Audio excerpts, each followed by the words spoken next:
നമസ്തേ, ഞാൻ രോഷ്നി ജയപ്രകാശ്. ഈ വൃശ്ചികപ്പിലയിൽ ഞാൻ നിങ്ങളുടെ മുന്നിൽ എത്തുന്നത് മാങ്കുനി കരിയാത്തൻകാവിൽ നിന്നാണ്.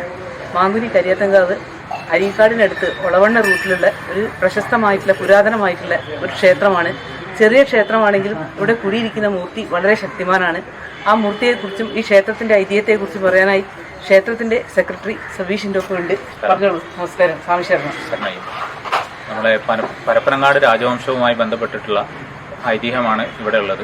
പരപ്പനങ്ങാട് രാജവംശത്തിൻ്റെ താവഴിയായിട്ടുള്ള തിരുവണ്ണൂർ ദേവസ്വത്തിന് കീഴിലുള്ള പനങ്ങാട്ട് കളരിയും അവരുടെ തറവാട്ടുകാരുമാണ് ഈ ക്ഷേത്ര ഊരാളന്മാർ. പനങ്ങാട്ട് കാരണവരുമായി ബന്ധപ്പെട്ടിട്ടുള്ളതാണ് ഈ ക്ഷേത്രത്തിൻ്റെ ഐതിഹ്യം. തിരുവണ്ണൂർ ദേവസ്വത്തിൻ്റെ ഭൂമിയായി താമരശ്ശേരിക്ക് അടുത്തുള്ള ഭൂമി ഇവിടുത്തെ കാരണവർ അവിടെ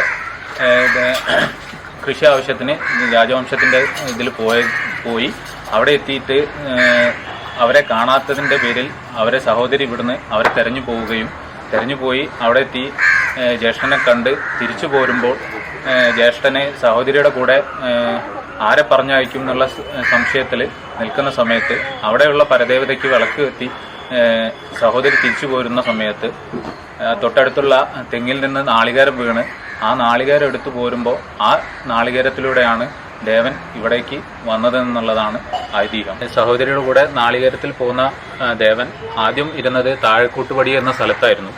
അവിടുന്ന് ആചാരപരമായ കാര്യങ്ങൾ ഒത്തുപോരാഞ്ഞ് ദേവൻ കരിയാത്തങ്കണ്ടത്തിൽ നിന്ന് നോക്കിക്കണ്ട തിരുവണ്ണൂർ ശിവക്ഷേത്രത്തിലേക്കും പോയി അവിടുന്ന് ആചാരപരമായിട്ടുള്ള കാര്യങ്ങളിൽ ഒത്തുപോരാതെ വന്നപ്പോൾ അവിടുന്ന് നോക്കിക്കണ്ട മാങ്കുനി കളപ്പാട്ട് എന്ന് പറയുന്ന ഈ പ്രദേശത്തേക്ക് ദേവൻ സ്വയം വന്നിരുന്നു, ഉറ്റ ചങ്ങാതിയായിട്ടുള്ള കരിവില്ലിയുടെ കൂടെ എന്നാണ് ഇവിടുത്തെ ഐതിഹ്യത്തിൽ പറയുന്നത്. ക്ഷേത്രത്തിലെ തന്ത്രി ഇപ്പോൾ ഉള്ളത് ചാത്തമംഗലം ഒഴിലൂർ പാതിരിശ്ശേരി ഇല്ലത്ത് നാരായണ നമ്പൂതിരിപ്പാടാണ്. തറയും വെള്ളാട്ടുമാണ് ഈ ക്ഷേത്രത്തിന്റെ പ്രധാന ഉത്സവം. ഒരുപാട് ഭക്തജനങ്ങൾ എത്തിച്ചേരുന്ന അയ്യപ്പന്മാർ പാലെഴുതാനൊക്കെ ഉള്ള ഒരുപാട് ആളുകൾ എത്തിച്ചേരുന്ന ഭക്തജനങ്ങൾ എത്തുന്ന ഒരു ക്ഷേത്രമാണ്. ഈ ക്ഷേത്രത്തെക്കുറിച്ച് എനിക്ക് ഇത്രയൊക്കെ തന്നെ നിങ്ങളോട് പറയാനുള്ളൂ. ഈ ക്ഷേത്രത്തിനെ പറ്റിയിട്ട് ഞാൻ എഴുതിയിട്ടുള്ള ഒരു ഭജൻ പാട്ടായിട്ട് നിങ്ങളുടെ മുന്നിലെത്തുകയാണ്. നിങ്ങളെല്ലാവരും കേൾക്കണം, എന്നെ സപ്പോർട്ട് ചെയ്യണം. എൻ്റെ ശ്രീവെങ്കടം ചാനൽ സബ്സ്ക്രൈബ് ചെയ്യണം. നിങ്ങളെല്ലാവരും കാണണം. നന്ദി. നമസ്തേ.